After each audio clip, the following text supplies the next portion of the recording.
कोई छिपी बात नहीं है। इसको कट डाउन कर देना, कट डाउन कर देना। मैं आप सबका धन्यवाद देता हूं। अचानक आपको बुलाना पड़ गया और ये जानकारी हमारे लोगों को भी नहीं थी कि इस तरह की बात होगी।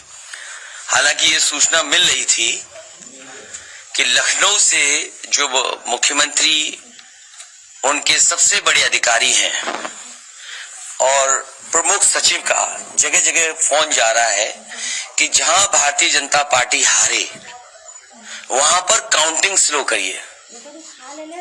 मुख्यमंत्री के प्रमुख सचिव डीएम्स को फोन कर रहे हैं कि जहां बीजेपी हारे वहां पर काउंटिंग स्लो होनी चाहिए। और यही नहीं, अगर हम पिछला चुनाव देखें तो जो भारतीय जनता पार्टी की हार हुई है 47 सीटें ऐसी हैं जो 5000 के अंदर कम वोट में हुई हैं।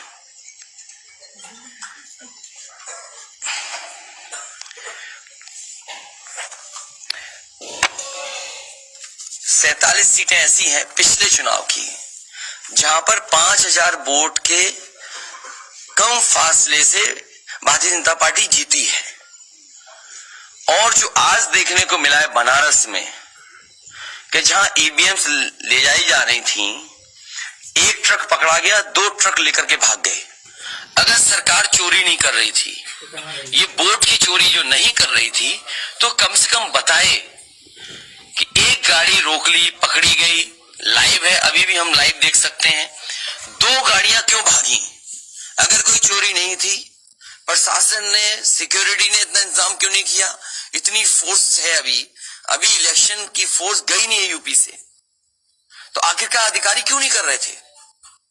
क्या वजह है कि बिना सिक्योरिटी, बिना इतने इंतजाम के ईवीएम्स जा रही हैं? और ईवीएम्स के बारे में ये मानना है कि किसी भी वेयर हाउस में रखी हो या किसी भी स्ट्रांग रूम में रखी हो, तो बिना प्रत्याशी के जानकारी के आप मूव नहीं कर सकते हैं। अगर आपको ईवीएम्स को मूव करना है तो कम से कम जो प्रत्याशी चुनाव लड़ रहे हैं उनकी जानकारी में होना चाहिए। और सोचिए, मुख्यमंत्री आवास से प्रमुख सचिव, मुख्यमंत्री जगह जगह फोन कर रहे हो और डीएम्स को बता रहे हो। ये घबरा गए उसी दिन जिस दिन अखबारों में कुछ जगह आया कि कहीं पार्क की सफाई हो रही है, कहीं घर की सफाई हो रही है।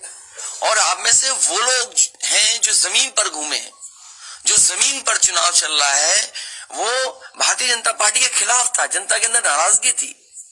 ये जो कल एग्जिट पोल आए हैं, मैं एग्जिट पोल पर बोलना नहीं चाहता था, लेकिन जो एग्जिट पोल आए हैं वो कहीं ना कहीं परसेप्शन ये क्रिएट करना चाहते हैं कि हाँ, भारतीय जनता पार्टी जीत रही है, जिससे वो चोरी भी करें अगर, वो भी ना पता लगे कि हाँ चोरी हुई है।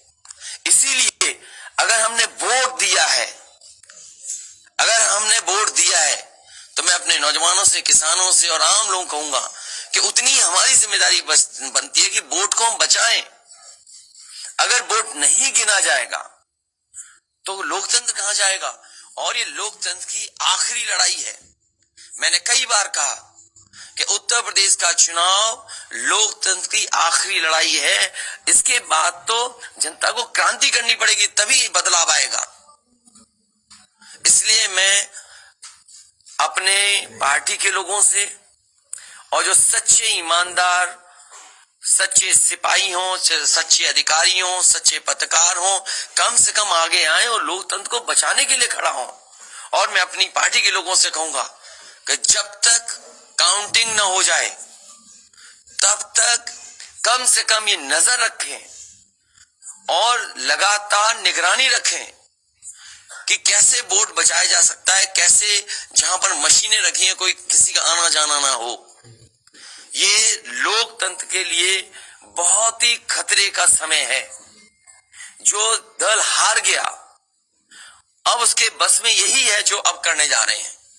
ये जितने कुछ एग्जिट पोल हुए हैं वो इसीलिए हुए हैं कि अगर वो चोरी भी करें तो शायद नजर ना आए। अब ईवीएम्स पकड़ी गई हैं, बहाना कोई ना कोई अधिकारी बताएंगे कि हम ईवीएम्स इसलिए ले जा रहे थे। आखिरकार फोर्स के साथ क्यों नहीं ईवीएम्स जा रही थी? ये तो ईवीएम की एक बनारस की जो अभी भी लाइव चल रहा है वो घटना है।